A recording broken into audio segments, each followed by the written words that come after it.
Hey, y'all. As a growing family, my husband and I love game night, especially when it's Wayfair edition. Let's do it. You gotta name as many Wayfair furniture and decor categories as you can. Ready? Go. Sofas, bar stools, beds, ottomans, outdoor seating, bookshelves, kitchen tables, garden sheds, mid-century modern lamps. Time. Nice. You got 9 out of a lot. Not too bad. Keep practicing by visiting wayfair.com, where you can shop every style for every home. Wayfair, every style, every home.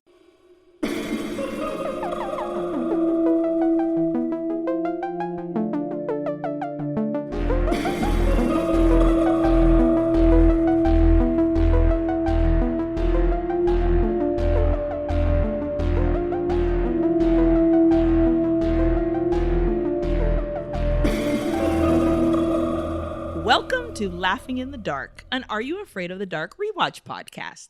For 90s kids, Are You Afraid of the Dark was appointment television every Saturday night. A spine-tingling horror anthology delivered gently, befitting of its Canadian roots. I'm Aileen, and I'll be your host for this evening, and I am also joined by my fellow members of the 930 Society, Bryan. Hello. Dave. Hey. And Mikie. Hey. How is everybody doing this evening? Living. I'm cold. Great. Cold. I don't like this. That's not the episode we're talking about yet. I know. I'm cold. I'm cold. We've had the coldest winter in San Francisco in 102 years, I think is what I read somewhere. And climate change is a hoax. Just relax, everybody. Yeah, you're right. You guys, you're right. Climate change. Fine. Who cares? Who cares about it? Well, anybody feeling like going to a fun summer home? This is the worst vacation ever. This is the worst Airbnb ever. Yeah, this is going to have 1 star. Even if it didn't go so poorly, it still just looks like the shittiest vacation ever. Yeah. So, I mean, might as well get on into it. So tonight, we'll be talking about Season 1, Episode 7, The Tale of Captured Souls, which aired on Nickelodeon in the United States and YTV in Canada on October 3rd, 1992. Entering spooky season in Canada. In this episode, a family spends their summer at an old hotel where they befriend a weird young man, and they start feeling weaker every day. And we also discover that Get Out and the substance were once sent in a time machine and then mixed in a little test tube and made into this episode. Ooh, and weapons. And weapons. Yeah, you're right. And weapons. Damn. I didn't even think about that. God, everybody's ripping off Are You Afraid of the Dark? Mm-hmm. Everybody, they said, we're sitting at home, we're doing a binge watch. And all these directors said, yes, my next film. These poor people sitting around a writer's room, just like desperate, ripping their hair out, trying to come up with some Canadian horror. And here's these like auteurs 30 years later who are like winning Emmys and Oscars. And they're just like, you fucking jerks. Totally.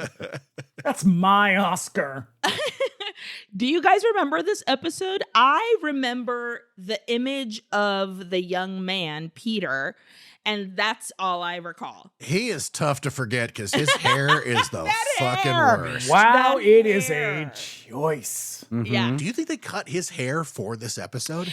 No. Because he looks like fucking Yahoo Serious. He does. It's funny because if we're going to discuss the hair, it's very much that he has a coarse curl and they tried to brush that curl out and it became this thing. He looks like the singer for Sixpence None the Richer. I'm going to keep doing that. Look, they're going for outdated hairstyle, I think. Yeah. But there is no era in history in which that haircut would not be insane. I agreed. He looks like he's been electrocuted. Like he stuck his fingers in a fucking socket and was like... He's like a 4-year-old who cut his own hair. Yeah. Yeah, totally. Oh, yeah. Let me tell you, these parents. Okay. These Come on now. idiots. Yeah. I'm going to tell you, they kind of deserve their fate because this shit was staring them right in the face. And their kid is like, something's wrong here. There's a lot of mirrors. Also, isn't that a camera behind this mirror? And they're like, hey, don't worry about it. He's just a lonely boy. Yeah, these parents. Yeah, so was that truly... kid who was in Pepperell, Massachusetts, who was living in those people's walls. Yes. Then he murdered the neighbor. Oh my God. Yeah. Oh, it's a crazy story. Yeah. Oh my goodness. Yeah, the girls thought the house was haunted. But it was actually a psychotic murderer living in their And it was actually a person living in there. living in their basement. Cool. Didn't he dress up in their in a wedding dress Yes, he or did. something? Yes, he did. And attacked them with a hatchet. Yep. And then he murdered the neighbor. Oh and my unfortunately, God. her child as well. And her child. That's horrible. It is a haunting story. Yeah. Wow. Well, if there's nothing else to say about this, Daniel LaPlante is his name. Eileen's like, how the fuck am I going to transition out of what's this? my guy? segue? I know. He murdered a bunch of people in Pepperell, Massachusetts. Now he runs a B&B in wherever this episode, Prince 1992. Edward Island. Yes, apparently. yeah, somewhere in Canada with a lovely lake. Nova Scotia. Yeah. Well, if there's nothing else to say about this episode, I think it's time to dim the lights and tell the tale. Submitted for the approval of the 930 Society, this one's called The Tale of the Captured Souls.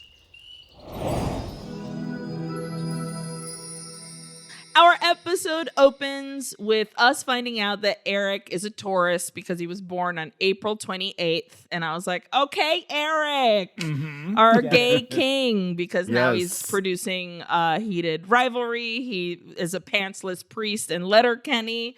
We love it. We love it. Good for you, Eric. Slay. Queen. Slay Queen. I saw that. It came out. I can't see the word slay queen written down without them fully tumbling out of my mouth. So Kiki, our tomboy, whom I genuinely don't like. She annoys the fucking hell out of me, dude. Kiki might be my favorite. Okay, but Kiki has a lot in this episode. It's just Yeah. like, Kiki, can you just fucking scale it back? Take 15% off, all right? Oh, and she's snapping Polaroids like fucking Buffalo Bill. She's also just like, the Indians used to think this stole their soul. And I was like, okay, first of all, Kiki, not true. Also, Is this second, racist? You are perpetuating a racist stereotype right now. Absolutely. Nobody ever thought that. Yeah. I just think it's hilarious that she starts doing this weird accent because she doesn't sound like herself when she's telling the story. It's almost like she's like, I'm an actor. And she has this weird effect throughout the entire thing. Well, because when they're at the campfire, they're like, Kiki, can you do it more like a boy? Yeah. And she's like, I get it. More lesbian. Sure. Fine. You want me to lick sniz on this fireplace? We get it. This is Are You Afraid After Dark Nights. Oh, yeah, man. This fireplace. I don't know. Fire. What is it? Pit. It is Fire look, pit. It's a place of fire. Yeah. That's I fine. kept being like, is it a campfire? Is that one word? What the fuck is going on? The fireplace. That's where it is. Everyone is impatient with Kiki taking these Polaroids of everyone because they're like, girl, get on with the story. So here we go. And after some ominous warning and very racist about cultures believing that cameras can capture your soul. Yeah. I've seen Crocodile Dundee. Yeah, totally. I think that this may be a tale about souls that are captured in a camera, but we won't find out until literally immediately that that's not what that's about at all. Oh, it's even weirder than that. So Kiki sprinkles her sand and she recites her story title, The Tale of the Captured Souls, if you can believe.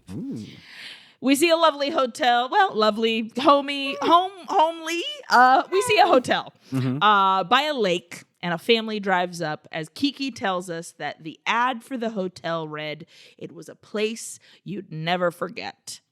Could we all just take a moment to appreciate the fact that, like, this is in 1992, fully just a black family. It's the star of this episode. Yes.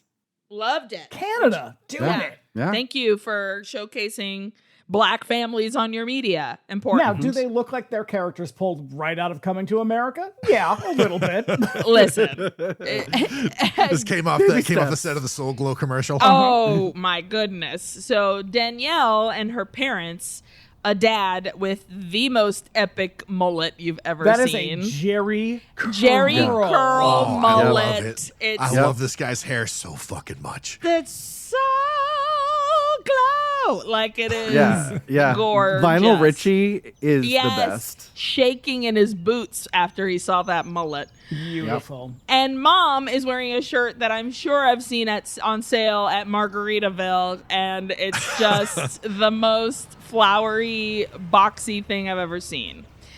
They climb out of this coupe, this fucking car with what is it, a convertible situation. Got the rag top down. Very cool. So is Jerry Curl can flow. Okay. And Danielle, or Dani, as she prefers to be called, she goes to the door of the inn. She's shocked briefly by a like one of those security mirrors that are on top of doors, it seems. Yeah, because she sees her hair, and I was like, what? Girl. The fuck? I know. This is a hate crime. Yeah. Either they don't know how to brush black people's hair, or Yes. and that's what it felt. And then not until she finally saw herself and fixed it, she's like, oh, this isn't meant to be. I was like, okay. Yes. Okay, I couldn't trust you, Canada. Yeah. So she goes to this door. She sees that it's locked, but when she tries to reach up for the spare key and gets shocked, boo! This ghostly boy appears with a loose button-down shirt and suspenders and a pale face. It's like an Amish vampire. Yeah. If I may quote our dear Aileen. Ooey. Ooey. Ooey. Ooey. They put that dark eyeshadow under his eyes and then paled his face. And then, of course, this mushroom of a haircut that we have. He's like the neighbor kid from the Burbs. I thought the Oh my exact God! same thing. Yes! The He is Klopniks kid. totally that. Wow. But not when he starts talking, because he's like, I'm the weird homosexual teenage innkeeper. Okay. So glad you're here. Okay, so yes. Fucking flouncing around the porch. He's the yes guy from The Simpsons. You really. Oh my God. Yes. Yes. So this is Peter Curlin III, and yes, he does seem to be leaning towards the rainbow side of things. I mean, he's no Sardo, but No. He needs to. We're getting a lovely representation of queer people, and that like flamboyance and creepy. We have the whole variety. Let's not refer to queer people as creepy. Potato. Look, we've got the ones who love dancing and decorating, and then we've got the pedophiles. I'd say I'll change creepy to spooky. Is that better? Right? I don't think so. It's spooky because he's ghostly. He's like, oh, I'm thin and weird. Oh, and right off the bat, like Danielle is like, nobody else weirded out by this guy, Yeah, just me. she- No, cool. Clocks it fast. She's like, Her parents are like, He's folksy. oh, come on. You know, he's he's just a fine. guy. Yeah. He's theatrical. He's just a little guy.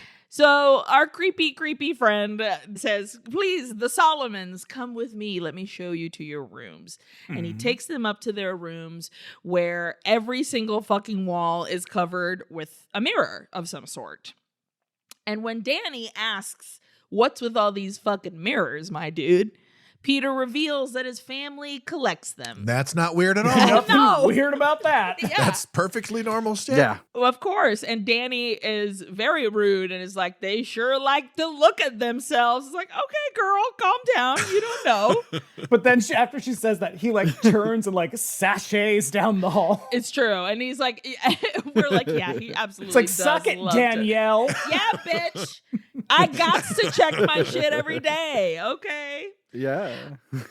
But just as he's sashaying away, Dani's dad plops down on his bed, looks up at the mirror that is installed above the bed, and Okay. That I is was like, that girl, is way too horny for Are You Afraid I of the know. Dark? your Yeah. parents are about to have a freaky deaky weekend, girl. That's why they chose this place. Nothing else to do but They fuck. look at each other. The parents are true. like, oh, hello. And I was like, excuse me? That was such an 80s thing, too. Good God. My God. And I was like, Oh, you man. better get them earplugs out, girl, because you're about to hear your parents fuck in the night, and it's going to be embarrassing. Getting his DNA yogurt all over the walls. Oh Oh, no. my God. Oh, shit. Totally. Meanwhile, you hear someone up in the freaking attic just Oh my masturbating God, violently. just fapping the night away. And poor Dani is sitting there. No!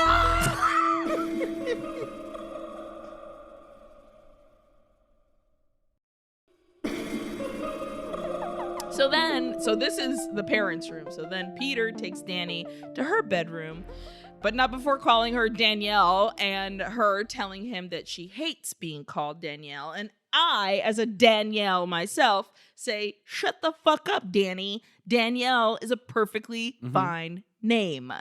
I'm Aileen Danielle Clark. Thank you very much. And Peter is like one of those kids. He's like the really precocious kid who like would rather spend time with adults than kids his own age. He's just like, I don't know. Kids my own age are just boring. They don't read Proust. Exactly. Yes, absolutely. Yeah, this kid, he does the fucking New York Times Sunday puzzle with a pen. Yeah. Dani doesn't know anything about Noel Coward. No, Danielle, please. He only refers to her as her full name.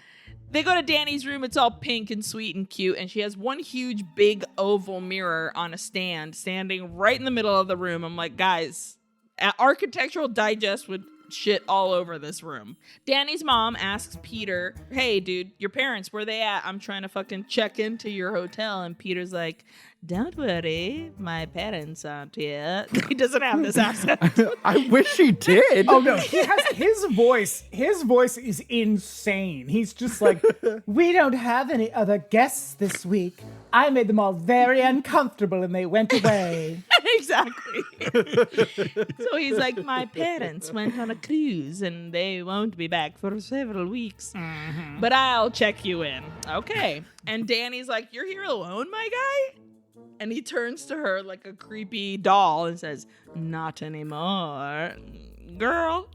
100% chance he's having sex with their corpses. Ew! Get in the car and leave, you fucking idiots. So outside now by the lake and pool, I was like, okay, hotel, I'd go there. I would go there, okay? Dani and her dad play catch as Peter watches, and Dad and his mullet convince Peter, hey, buddy, come and play with us. And so Peter's And he like, goes, I'm not much of a sportsman. And I wrote, said every gay boy ever. It's true. please don't throw the ball at me, sir. So he's not really into sports. He's more into the more cultural things in life. Owning a bed and breakfast. Yes. He's more into things like, I don't know, brunch.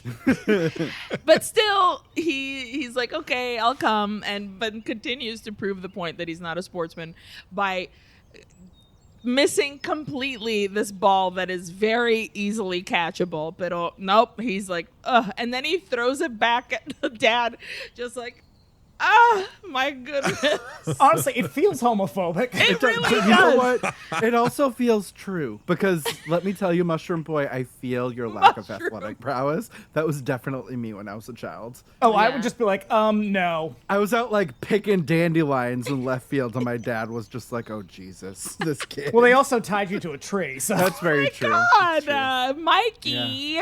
I mean, they like leashed him to a tree. They didn't tie him That's to a not tree. any better. Leashed. I was 3 and hyperactive and you're Okay. busy. Oh, road. I see. So like a Disney I was like, situation. it was a Pet Cemetery situation. Sure. I come out in riding my horse, just all going, help. It's true. So mom comes out with a Polaroid camera ready to take a pic of this fun gang playing ball. And Peter loses his shit. No, don't take my picture. I haven't applied my concealer. Also, you've seen his hair. Yeah. Yeah. He's like, I Come can't on, document that. Does he throw himself on the ground in ball He up? literally turns into a teeny tiny ball. It's crazy. Yeah, also, God damn it, he does this in front of all of them, and the parents are just like, oh no, we're so sorry. I'm like, guys, He's sensitive. get the fuck out of I'd there. be like, he's the innkeeper? Yeah. Yeah. He owns this place? Yeah. He killed his parents. Yeah. Like This person is behaving like a maniac. Totally. Yeah. You're not safe. But he compromises from not being in the photo and says, here, let me take a picture of all of you because that's the most important thing. So he grabs the camera and takes a photo of their family, which then he holds up and laughs. Ha ha ha ha ha ha ha ha. I was like, dude, you're really weirdly creepy. It's effective, but the worst laugh Yeah. ever. Ha ha ha ha ha ha. Like, buddy, we need to work on our creepy laughs. I don't know. I feel like we can rank the bad laughing on this show. Oh, yeah, there's so many bad laughs. So later, Dani is walking around this inn where she hears a bouncing sound. Yeah, because she's just fucking wandering around this dude's house. Yeah. Like, girl, you don't just go wandering around somebody else's house. Well, it's a hotel. Wouldn't you like walk around a hotel? Ish. It's an inn though, like a kind bed of thing. and breakfast. It's Yeah. not like you just go. But even in a hotel, you don't just go in other people's rooms. I agreed. You're right. But still, she goes to this closed door and she puts her ear to it and she hears something bouncing down the stairs. So she opens the door and out rolls a baseball. So she goes investigating because this gay boy couldn't possibly have a baseball in his room. Oh, the ball down the stairs, man. The changeling really got in everybody's head. Yeah. Totally. Up the stairs, she discovers another room and she looks around and grabs a picture frame to look at it. But from another door, boo, here comes Peter. Hello, Danielle. She also cuts herself on the picture That's frame. true. Or she shocks herself. She shocks herself. Okay, because I was very confused. Like, why is this girl cutting herself on a smooth surface? Every 5 minutes. That's what I thought too at first until I was like, this hoe is just finding the sharpest points in these frames, pero no, she's getting shocked. Okay, that makes more sense. Yes. So Peter pops out of a door. Hello, Danielle. Do you like my room? And Dani is like, what the fuck is your deal, my dude? Hello, Clarice. Do you like my room? What are you, about a size 14? Let me measure your head and arms. And she's like, so what? You live here all summer with no parents? And he's like, yeah, girl, I do what I fucking want. And Dani is like, okay, that's super chill. Love that you live alone. You want to see what I can do? And grabs a fucking random pole and does some pull-ups. And then Peter's like, I love a woman that's powerful, or which I was like, that's very... Yeah, he's like, I admire you. And I was like, Peter, you've never admired a girl in your life. He wants to be in her skin. Yeah. Or it's very much like gay man loves a diva that's powerful. It's like, yes, bitch, you better work. I true. love that you're fucking doing a pull-up. So... very braggy of Dani, and then she walks over to a picture frame and she's like, is this a picture of you, Peter? Is this a picture of you and Colonel Sanders? Who is this? Yeah, very Colonel Sanders. And she's like, oh wait, it can't be because it says it's from the 1920s. Look how he's dressed, though. That's true. Compare and contrast. Hello, it's literally the same outfit he's wearing today. Like the outfit he he's owns wearing. one outfit. Exactly. Yeah. Plus, he's got suspenders on. You only wear suspenders in the 20s. Exactly. What? I wear suspenders. Fun fact. Oh my God, we must be in the 20s. Holy shit. We are. Yeah, it's true. We are all suffering from the Great Depression. It's true. But Peter says, oh no, that's my grandpa. And I just look a lot like him. Oh my God, isn't he cute? And Dani turns to what looks like an experiment, like board on a windowsill kind of thing. And it has flowers. And one side has roses and one side has... I only found out this because he said the word geraniums. And apparently this machine is transferring energy fields. And the geraniums are receiving the energy fields of the roses. Yeah, this is like his hobby. Yeah. When he's not innkeeping. Yes. And then he's just like, yep, and that's what I do. I'm a 15-year-old boy that somehow knows how to do this science in my Air BnB that my parents own. Come on. But genuinely, it is very much giving Get Out because he's like, oh, I'll take your energy and put it in mine. Hello. And you're a black family. Hello. Again? Jesus. Everybody's ripping everybody off. So Dani goes to touch the knob of the machine, but Peter stops her. And he leans close and stares at Dani. And very rudely, he says to her, hey, bitch, get some better skincare because you've got a fucking pimple and you're breaking out. He comes for her so hard. Oh, brutal. The way brutal he as comes shit. up close to her face and is like, it looks like you're breaking out. I literally would be like, if any, not even just a boy, if any person. What about an Amish vampire? If literally, my self-esteem would crumble. My face, when I was younger, when I was a teen, I had horrible skin. And if somebody were to just hey, you and your hideous face, I'd be like, ah! And then I would never come out again, ever, of my closet that I throw myself into and cry every day for the rest of my life. Oh, my God. Okay. So Dani, I guess, feels similarly to me because she runs to her room to see what's on her face. And when she reaches for the oval mirror to like pull it closer so she can really get in there and see what the fuck is going on with her face. So when she does grab for the mirror, she's shocked again for like the millionth time. Ugh. Back upstairs, Peter touches a fucking secret button that we have That's hidden. what she said. And his whole room turns into a lab. Like the bed tucks into the wall, and then these like tubes come down. All this like cool Canadian set pieces come out. Yeah, it's a very elaborate setup for an old timey Amish ghost. Exactly. Yeah, it's like a steampunk old like secret laboratory. Yeah. Like beakers and brass tubes and shit. So many cool like science lab things. And specifically 3 big tubes pop up, almost full with like some red goo inside. And they each are labeled with a different little figure. One is a man, one is a woman, and the last is a child, it seems. The classic humors. Of course. Which suggests that he only takes families of 3 at his inn, Yeah. his weird bed and breakfast. If you have 2 kids, you can't stay. No, Yeah, no it vacancy. very clearly says this in the copy description Yes. in Airbnb. No honeymooners. Yep. 2 parents, 1 child only. Only. Maybe a dog, maybe. Maybe. Yep, because as we're gonna find out, he's been drinking them dogs too. How dare he? Monster. From another hidden cupboard, 4 screens showing security camera footage pop out. And Dani is in one screen looking at her pimple in the mirror. Mom is in another putting mascara on her lovely lashes. Yeah, he's like that fucking guy who had the motel where he was watching everybody. Oh, yes, that documentary called like Yeah. Creeper, Watcher, Seer, Yeah. I See You, whatever. Ooh, horrible. And then Mullet Dad is doing sit-ups on the ground of his room. Keeping fit. We love it. Healthy dad. From the ceiling of Peter's room, a giant copper cylinder tube comes down, and Peter turns another knob that he sees in his labby thing that goes from the measurements, or like the levels of this knob are minus to plus. Simple enough. Mm-hmm. And then he climbs into this giant copper tube that is filled with mirror. It's like mirror inside of the tube. In the parents' room, Dad looks at himself in the mirror and he notices that his wristwatch is running like, woo, super fast. It's going crazy Totally town. normal. Yeah, cool.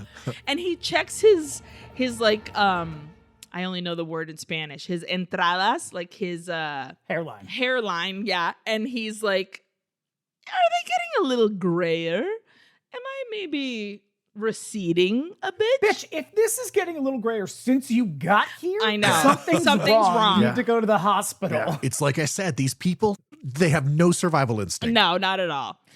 And Peter's in his fucking tube just like, like Cackling the night away. loving it. He's in that tube reveling. He's having the best time. Yes. And then we see in the 3 smaller labeled tubes that the red stuff in the tubes starts to drain. And then we get a pan over to discover there's a 4th tube, and that tube has blue stuff and it's filling up. What could it be? I don't know, but whatever it is, it's not going to do anything for that kid's hair. No. No, not at all. That poor kid. And then we get like a break, which is obviously a commercial break, and it's probably a Teenage Mutant Ninja Turtle ad for a toy, maybe like the van that used to shoot pizzas. Remember that one? Oh, no, that was long before. No, you would have gotten that in the 88. It was probably an ad for pizza rolls. Yeah, pizza rolls, delicious. stickly, Fruit by the foot. something I wish like I had that. fruit by the foot. My goodness. Gushers. Yes. I don't want that. It's gross. The fruit snacks that came with the white shark that was delicious. Yes. I only got Oh. one. I dream about those. Because you had the ones like the jets too, like they had the Yeah, airplanes. yeah. And it was a light blue one? Yep. Those jelly things that you push up and it was like jelly stuff that came out. Oh, yeah. Hella yeah, bomb. no, I know what she's talking about. Yeah.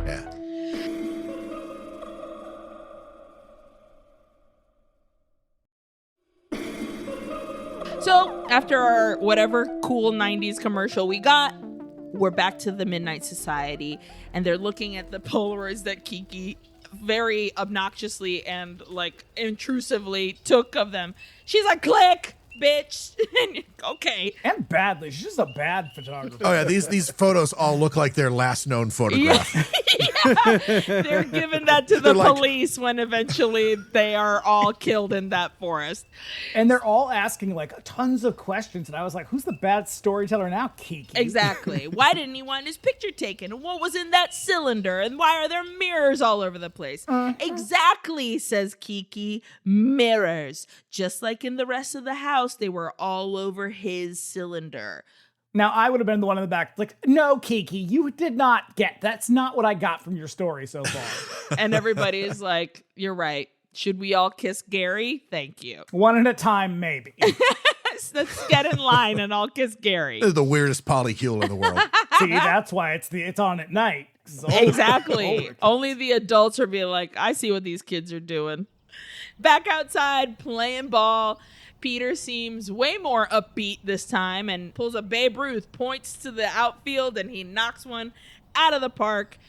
And when he runs to go check for the ball, Dani runs to check on her dad, who is not looking too hot. This vacation seems like it sucks, though. It's like, so what did you do? You guys hung out with the innkeeper all day, played baseball? Oh, I know. Like, I look at that place and I'm like, I could hang out there. You know, it's scenic. It's beautiful. Weather's nice. You got a pool. A pool and a lake. I want both. I could just relax there. Yeah. But if it means I got to fucking entertain this child the whole time. Yeah. Like, they better be paying me. These parents are like, oh, Dani, just let him play with you, whatever. And I'm like, This weird, shady kid. yeah. Even if he was a normal child, like, wasn't creeping me out, I'd be like, what? Like, why am I fucking nursing this kid around? It's those classic moves of when, like, I remember going on vacation with my parents and going to places where you know, as a little kid, you make a silly friend and you run around with them for a while. And like, you know, because I'm me, I'm like, come over and we'll have lunch with me and my family. And I'm sure my mom and dad were like, Aileen, who the fuck is this fucking kid you just fucking brought? What the fuck? Now, Aileen, until you're paying for lunch, no thank you. Exactly. So Dad's mullet is looking disheveled and gray and fucked. It's not good. It's a bad sign. He says he's going to go inside because he's going to take a nap and he's so tired and and he looks it totally. And Dani goes inside to see if maybe her mom wants to go swimming. But guess what? That bitch looks fucking like hell too. And she's like, oh, I'm also fucking tired. And maybe I'll take a nap too. And she also has the little grays on the side of her head. And this mom is so cute and like has her little like sweater on and whatever. She looks genuinely like she's aging fully right now. Yes. This poor woman. And then poor Dani's catching strays left and right. Oh, I feel for her. Her mom's like, honey, maybe we got to get some medicine for your face because you're looking fucked up and fucking... We're having a pizza face moment right now because it's true. We see Dani's face and there's so many more fucking pimples that have popped up. And she looks like she's just been rolling around in a bag of grease and it's disgusting. Yeah, I had acne when I was a kid. My mom would be like, oh boy, like your face. And I'd be like, God damn it, I fucking know. I have to live with this shit. Yeah. Parents have no fucking, how dare they? No chill. Not at no all. No chill whatsoever. No understanding. My dad used to give me what he claimed would help with what he called spots. Again, my dad is a Scottish man who is 84 years old. And so he'd be like, here, take a shot of this. And he had a little shot glass and he would give me a shot glass of vinegar in the morning. And I was like, this is supposed to help my pimples? And he's like, yes, it's brilliant for it. It'll be great, your spots. And I was like, okay. Bitch, that didn't do anything except give me acid fucking reflux, okay? A whole shot glass of vinegar? God damn. After being totally insulted by her mom, Dani fucking runs to the bathroom, and once again, she leans over to grab a mirror and is shocked by it. And at this point, she's like, you know what? My face is looking nasty. I keep getting shocked everywhere I go in this goddamn house. What the fuck? So She's at wit's end. Absolutely. She grabs the medicine cabinet door, and that bitch goes slam and breaks the mirror all over her and the sink, and she sees inside. And I was confused about this because I was like, what's that big hole there? Like, was that a camera? It's a prosecutable offense. Yeah, totally. And she's like, Dad, come here, Dad. And in comes Dad, and he's like, what do you want? I was like, Dad, come on. And Dani shows her very annoyed dad that the mirror is filled with wires, which I couldn't really see. I mean, I guess I could. I was like, okay, sure, I'll just take your word for it. Okay, but something is clearly going on. Yeah, that huge hole. In the meantime, her dad's just like, oh, whatever. I know. I was like, Dad, this like, that is isn't a good. camera in the wall, bitch. That's not cute. So Dad is like, oh, I'm so tired. I'm going to go take another nap. So he does. And Dani grabs the classic side of the sink glass of water that every fucking sink in the world always happens to have and chucks it onto the wires, sending sparks everywhere. It's for events such as this. Yes. When you need to make sure there aren't wires in your mirror. Also, by this point, the parents have turned into like total nutty professor characters. Oh, yeah. They're like, oh, honey, what are you talking about? Like they've got like the baby powder in the hair. Yeah. Meanwhile, in the copper tube, Peter jumps out. He's smoking in that tube. Honestly, would love to just get hella fucking lit in there and just fucking hotbox my ass in there. It'd be great. I bet it'd be really good. And then his hair is even bigger than ever. He's like, whoa! This is when he looks like Yahoo Serious. Yeah, totally.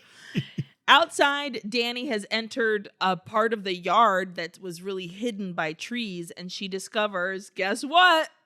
A small cemetery. Oh, there it is again. Sometimes dead is better, Dani.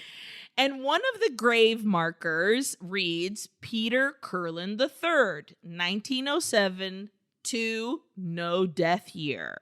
Yeah, because that's a thing people do. You know, a grave for when you're not dead. Yeah, just have a fucking, just in case for later. A marker. Just, hey. I'm sure any stonemason would be like, yeah, it's actually way easier to put the other date on this when it's already in the ground standing up. Yeah, like super helpful. Thanks, Peter. Yeah, for sure.